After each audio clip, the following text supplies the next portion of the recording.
my dear. Of what use where... I won't. Will not give him up. That's better, my dear. As I was saying, of what avail were your 4 years at Vassar? Father, stop it. What have you got against him? Nothing much, except that he's a wild young whippersnapper and constantly getting into scrapes. Aside from that, he seems to be a very likable young man and... Oh, yes, there's one thing more. He can't support you, my dear. But I love him, Daddy. Expect to live on that, Mary Jane. No, but... No buts about it. What's he doing now? He's selling automobiles. Selling automobiles. How many has he sold? Oh, I see. Well, how long has he been selling or trying to sell them? About 3 months. Honey, that young man couldn't sell rain in the drought area. He could. He can. Why, he can sell anyone. Anyone? Yes, he can. Well, if he can sell me, I'll no longer object to your choice. All right, we'll see. Someday you'll see him behind his company's general manager's desk. You'll...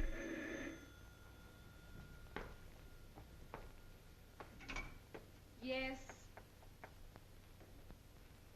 What? Where? If that young man doesn't cut out his pranks, you'll see him behind something else.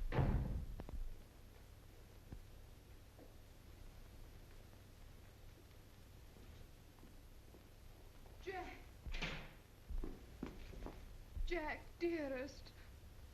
Darling, what have you done? Nothing.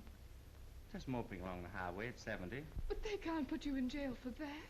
Is that so? But here I am, sweet. And it's the 3rd time I've been here in 2 months. Well, what of it? Oh, nothing much. Except that they'll take my license away from me and probably keep me in jail for 30 days. Oh, they can't. I won't let them. Darling. Oh, Jack. What will Dad say? Plenty. And then some. Darling, I have it. Good old Mr. Knowlton. He'll fix everything. Your father's attorney? Mm-hmm. Oh, yes, he'll fix it. He'll fix it so they'll throw the key away if your dad gets to him first. Hurry, dear. Kiss me. I'll be back in no time.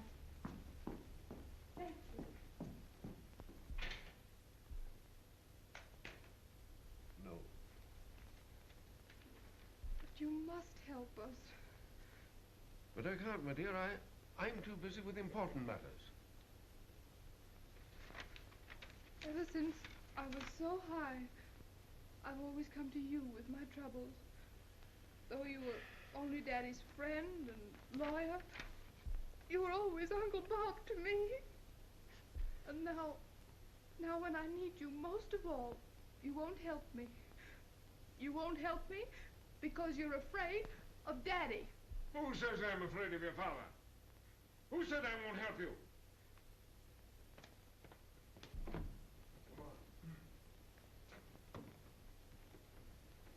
You'll find me at the 7th Precinct Station, should anything of importance arise. Yes, Mr. Norton. This is your 3rd offense, is it not, young man? Yes, sir. Well, what are you going to do about that? Well? Unless what? Unless...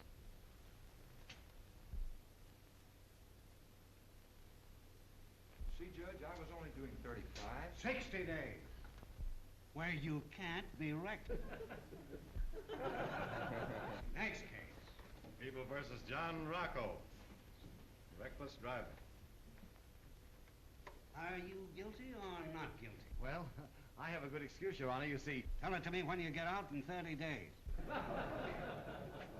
People versus John Wade. Reckless driving. 3rd offense. Your Honor, my client desires a trial by jury. Granted. Thank you. Good morning, Mr. Clyde. Oh, Good morning. Mr. Knowlton isn't in just now. Oh, playing golf as usual. Just when I need him most, I suppose. No, he's in court. You'll find him at the 7th precinct if it's important. It is. I'll look for him there. Thank you. Do you own a car, Mr. Brown? I'll say I own a car. It ain't been running so good since a week ago Sunday. But Wednesday, no, it was Tuesday, I had the carburetor fixed. And oh boy, does she go now. You see, Accepted. Accepted, Your Honor. Michael Donovan. Michael Donovan. Here, sir, here.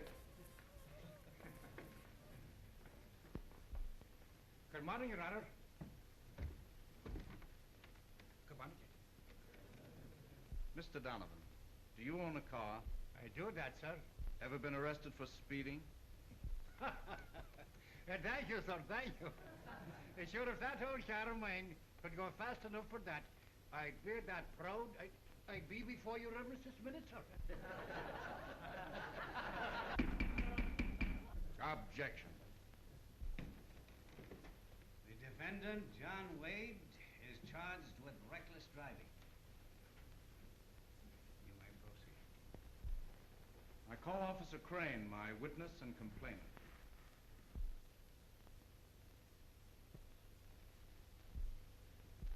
Raise your right hand. Swear to tell the truth, the whole truth, and nothing but the truth? I do. Take the stand. Officer Crane, will you tell us just what happened? I'm at the corner of Duane and 9th, waiting for some wise guy to come along when he blows by like a streak. I blows my whistle and lights out after him. I give her the gas and follow him for about 10 blocks and can't catch him.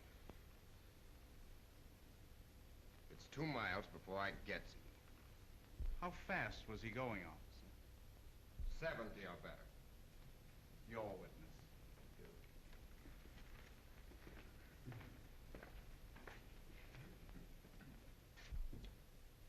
Officer, was the defendant traveling recklessly?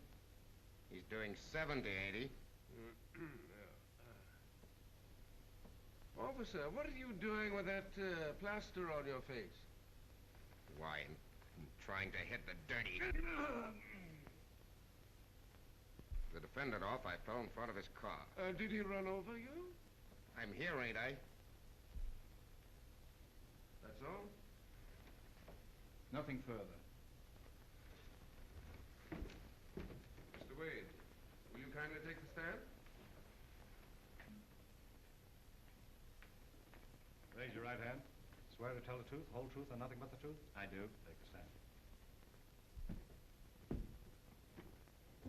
Mr. Wade, were you traveling at the rate of 70 miles an hour when Officer Crane arrested you? Yes, sir, I was. Even though you were traveling at the rate of 70 miles an hour, you were not driving recklessly, were you, Mr. Wade? No, sir, I was not. Just a moment. Who do you want to see? I'm here to see Mr. Knowlton. Well, that's quite all right, officer. Let him come in. Any further questions, Mr. Harmon? No, Mr. Knowlton. That's all, Mr. Wade. Thank you. Your Honor, and gentlemen of the jury.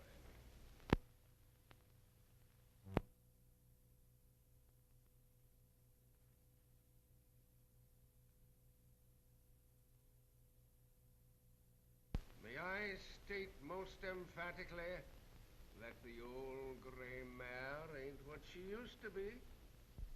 No, sir. She's a whole lot better. I make this remark, gentlemen, to emphasize the fact that progress marches on. A situation of which we must all take cognizance. You all know, probably better than I, that roads throughout the entire country are not what they used to be. And you gentlemen are justly proud of the beautiful highways. Some of them are 8 lanes wide, which grace our glorious state. It was on such a road that this young man was traveling. All laws must be interpreted in the light of progress. But please, gentlemen, do not misunderstand me. The evidence the defense has offered in this case is not based on any apology for recklessness. Laws and customs change, and sometimes it is indeed difficult for the letter and interpretation of the law to keep step with the progress that our noble modern civilization is making. Not only have roads improved, but cars that travel on those roads have improved. This is a day when modern cars can travel in safety at speeds that once were impossible. Gentlemen, is it unsafe to travel along an uncongested highway at a speed of 70 miles an hour in a car that can do all day 80 or 85 and upwards? Well, what happens if he hits a bad spot and has a blowout? We travel on improved highways today. But gentlemen, even though an obstruction had lain upon the road, it would not have presented any danger, because, as we have shown, his car was equipped with the most modern devices for lifting a wheel over such an obstruction. And even though a front tire blowout had occurred, owing to the wheel's construction, it would not have endangered the defendant or anybody else. Was he reckless, gentlemen? When we consider that he, along with other drivers of most modern cars, is protected by bodies of solid steel with turret tops. Gentlemen, this officer has told us that he fell before the defendant's car. I firmly believe that when we consider the testimony as to how it happened, that you will agree with me that he should rightfully be considered the defendant in this case and charged with recklessness, if any. Gentlemen, this officer has confessed that he was stealthily concealed behind the shrubbery along the parkway, in hiding, ready to pounce upon any unsuspecting victim that might happen by. The defendant came along in perfect control of his car, though admittedly driving rapidly. Gentlemen, can you see the look of joy on Officer Crane's face as he mounts his motorcycle and takes after the victim?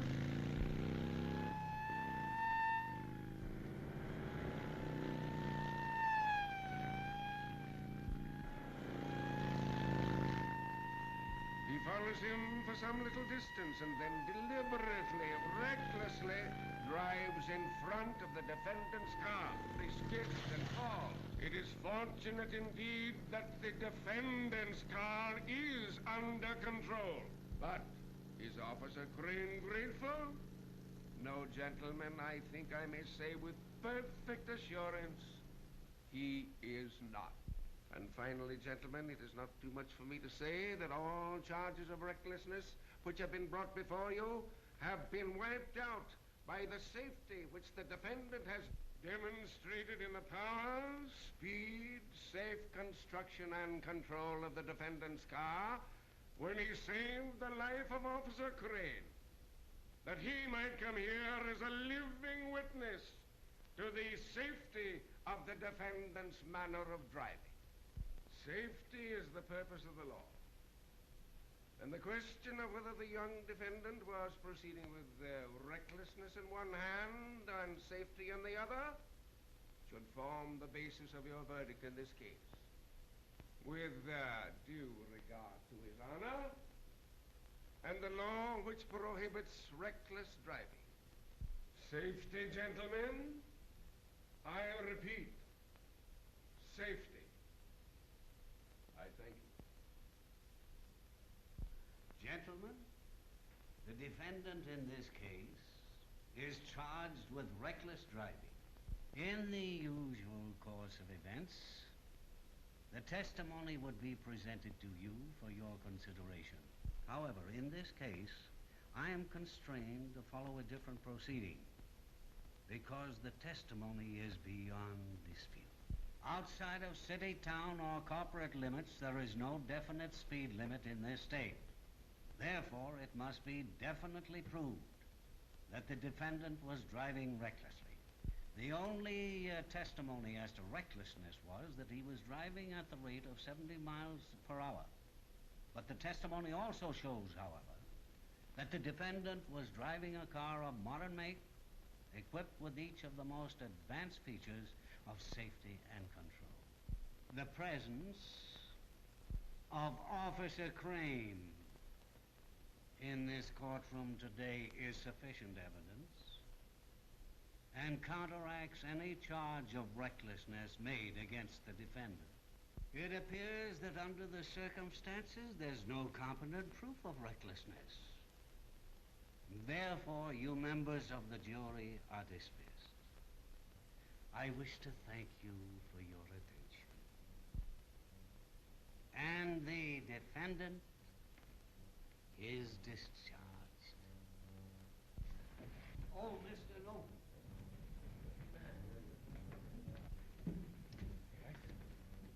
Where can I get a car like that? What? You? Jack, come here. Say, you got your order book with you? Yes. The judge wants to do a little business with you. Yeah. Are you sold, Dad?